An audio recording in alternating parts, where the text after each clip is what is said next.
Je suis Chance, Quentin Chance, et je mange bio.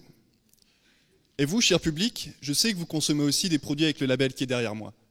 Parce qu'à nous tous, nous dépensons plus de 8 milliards d'euros dans ce marché bio.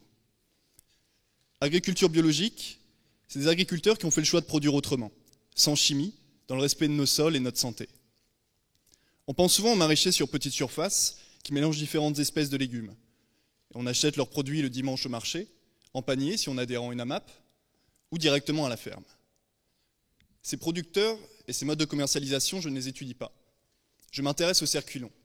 C'est des agriculteurs de nos campagnes qui produisent plusieurs dizaines ou centaines de tonnes de légumes.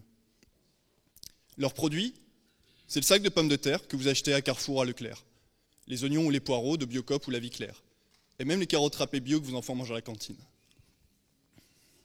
Ce sont des produits familiers, mais plus difficiles à cerner. Qu'est-ce qu'il y a derrière ce sac de pommes de terre? Quelles transactions ont été réalisées pour que vous puissiez l'acheter? Est-ce que le producteur est bien rémunéré? Ces questions sont au cœur de ma thèse. Et il faut se les poser pour éviter de reproduire les erreurs du passé, celles du conventionnel, la guerre des prix, les enseignes qui font la loi, des producteurs qui ne se paient pas. Les marchés de la bio, ça va encore, mais ça bouge très vite, plus 20% de croissance. C'est en train de se structurer. Donc c'est maintenant qu'il faut veiller à la santé des marchés.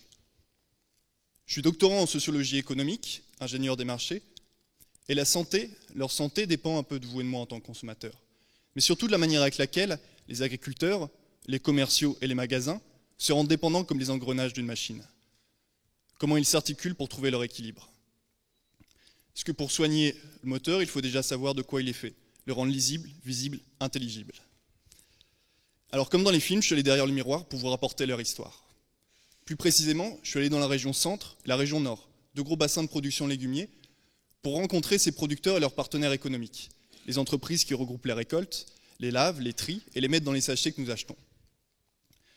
Autour de la table, nous avons discuté des problématiques de la croissance et du marché. Et j'ai rapporté avec moi des dizaines et des dizaines d'heures d'entretien, de récits et d'analyse des problématiques de ces circuits longs par ceux qui les font.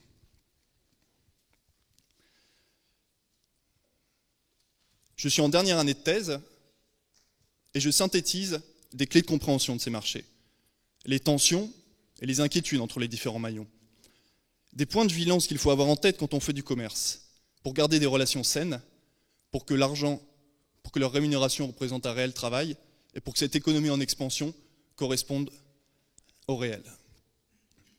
Alors avec tout ça, est-ce que notre agriculture ira bien? En tout cas, l'argent que nous dépensons ressemblera à l'agriculture que nous imaginons.